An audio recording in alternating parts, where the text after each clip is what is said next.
आता शेवटची मी अख्यगाथा म्हणत आहे. तिच्यावर मी पहिल्यांदा साधू म्हणेन. पहिला साधू म्हटला की सुहास आयरेने हात टाकायचा आहे. दुसरा साधू म्हटला की कविताने टाकायचा आहे. तिसऱ्या साधूला आपण सगळ्यांनी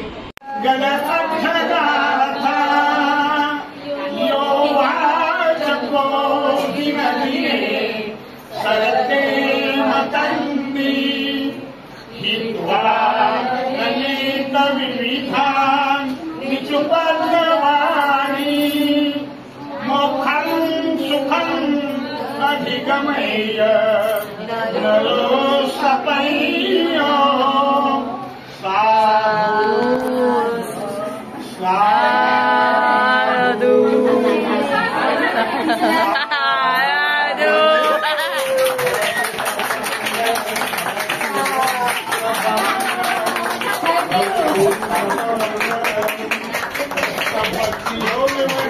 Saudi Mawatuye Sadalita Satapatiyetu Vipatu Patu Raja Bhavatu Zambigo Raja Bhavantu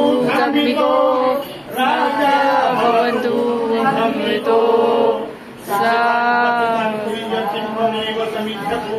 नाना भयतो वा नाना रोगतो वा नाना वस्ततो वा आरकासु गन्नन्तु देवतागता. साधु साधु साधु साधु. नमो बुद्धाय. जय भीम. प्रथमतः बुद्ध धम्मसंघ ह्या त्रिरत्नांना प्रथम शरण जातो. ह्या त्रिरत्नामुळे आज मी खऱ्या अर्थाने ह्या जीवनाच्या प्रवाहात मी प्रयत्न करतोय. त्यासाठी परत या त्रिरत्नाला आम्ही दोघंही त्रिवार वंदन करतो. त्यांचे आनंद उपकार. त्यानंतर खऱ्या अर्थाने माझ्या आयुष्यात जे आनंद उपकार आहेत ते आईवडिलांचे आहेत. कारण आईवडिलांमुळे माझा जन्म झाला.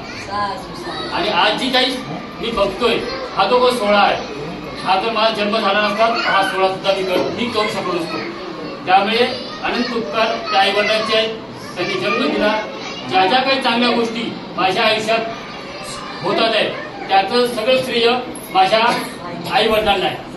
आणि ज्या ज्या चुकीच्या गोष्टी आहेत त्याचं श्रेय सगळं मी घेतोय. त्यामुळे मी त्या आईवडिलांचा परत एकदा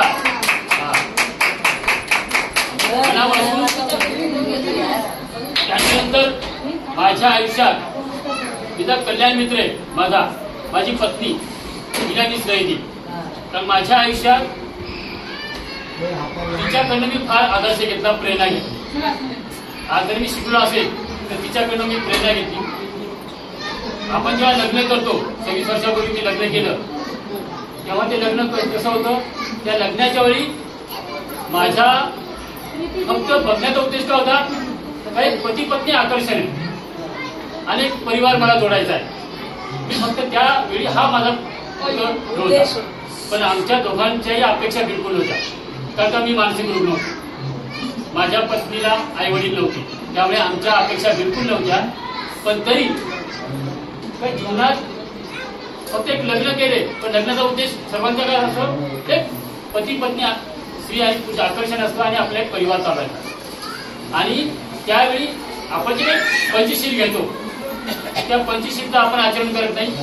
आपल्या ज्या काही गाथा देतात आपलं म्हणजे पत्नी जे काही जबाबदारी ती जबाबदारी त्यावेळी आपला भंतीजी असतील बोधाचार्य असतील ते आपल्याला देतात पण आपण त्याचं पालन करत नाही.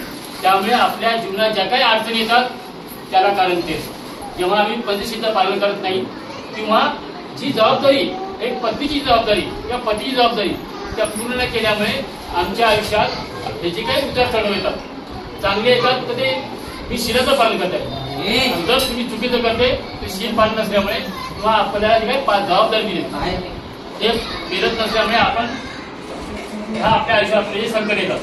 त्यामुळे आज 26 वर्षानंतर मी जेव्हा मागे बघतो तेव्हा मला वाटतं मी सुद्धा ह्या सगळ्या गोष्टी जबाबदार. मला आता खऱ्या अर्थानं वाटतं का मी लग्न करण्यास योग्य आहे. ज्यावेळी मी ते लग्न केलं ते बेहोशीमध्ये होतं. मला पंचशील माहीत नव्हतं. मला माझी पतीची जबाबदारी आहे ती सुद्धा मला माहीत नव्हतं. मी तर सांगेल तिच्याकडे पंचशील पालन करत होती, तिच्याकडे ती 90% ती जबाबदारी पण पाळत होती, पण 100% जबाबदारी तिकडे नव्हती. पण आज मला वाटतं मी जे लग्न केलं त्याच उद्देशाने केलं का आपल्याशी आणि आपली जे पती जबाबदारी आणि आम्ही जे काही समाजात एक काम करतो पती पत्नी समजा नातं दोघांचं, ह्या प्रवासामध्ये आम्हाला स्वतःला वाटलं का अनेक नवविवाहित आहेत, अविवाहित आहेत आणि अनेक तरुण तरुणी आमच्याकडे येतात, तेव्हा ही प्रेरणा मिळावी का आपण तुझं लग्न हे फक्त पती पत्नीचं आकर्षण नसावं, तर एक पत्नीची जबाबदारी असेल, एक पतीची जबाबदारी असेल, आपल्या घराची जबाबदारी असेल, आपल्या परिवाराची जबाबदारी असेल आणि आपण एक समाजाचे घटक आहोत, त्या समाजामध्ये आपण आदर्श निर्माण केला पाहिजे. तर आज मला वाटतं मी कुठेतरी प्रयत्न करतोय, माझ्या पत्नीवर मला पूर्ण विश्वास आहे. त्या निमित्ताने मी आज 26 वर्षानंतर हे लग्न करतोय. भले लोक कमी आहेत पण याचं श्रेय त्या लग्नाच्या कितीतरी पटीने मोठं आहे. ते लग्न नावाला होतं. आज मी खऱ्या अर्थाने भले माझं वय 61 असेल, माझ्या पत्नीचं नाव 52 असेल, पण आम्ही पती पत्नी म्हणून खऱ्या अर्थाने आम्ही जगतोय याचा आम्हाला समाधान आहे. त्यासाठी माझा परिवार, माझ्या बहिणी असतील, माझ्या मेहुणी असतील, नंतर नेहमी मला सहकार्य मिळाले.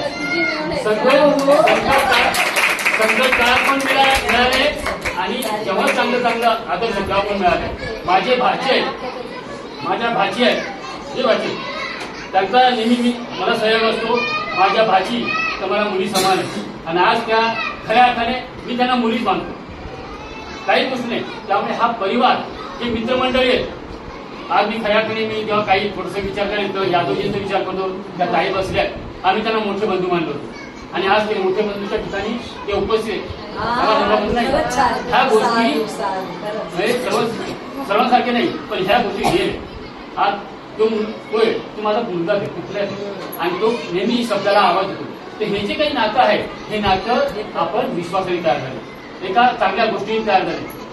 ते नात्याला मी आज तुमच्या समोर खऱ्या अर्थाने, अनेकांना वाटतं असेल मी लग्न का करतो, मी हार का घातले, 25 वर्षावेळी मी केक नाही की आपला हार नाही घातले, पण आज मी का घालतोय तर मला इतरांना प्रेरणा द्यायची. भले तो 50 लोक, 100 लोक, 20 लोक, 200 लोक बसतो, पण मी खऱ्या अर्थाने आज माझ्या पत्नीच्या जबाबदारी मी स्वीकारली आहे, माझी घरची जबाबदारी स्वीकारली आहे, मी परिवाराची जबाबदारी स्वीकारली, मी समाजाची जबाबदारी स्वीकारतो. परिपूर्ण नाहीये पण मी प्रयत्न करतो, हा मला विश्वास आहे आणि माझ्या पत्नीचा पूर्ण विश्वास आहे. त्या विश्वासाने आम्ही आज हे लग्न केले. समाजाच्या समोर हा मोठा समाज आहे, त्यावेळी असतील पण आज खऱ्या अर्थाने तुम्ही लोक आहात, हा माझा समाज आहे.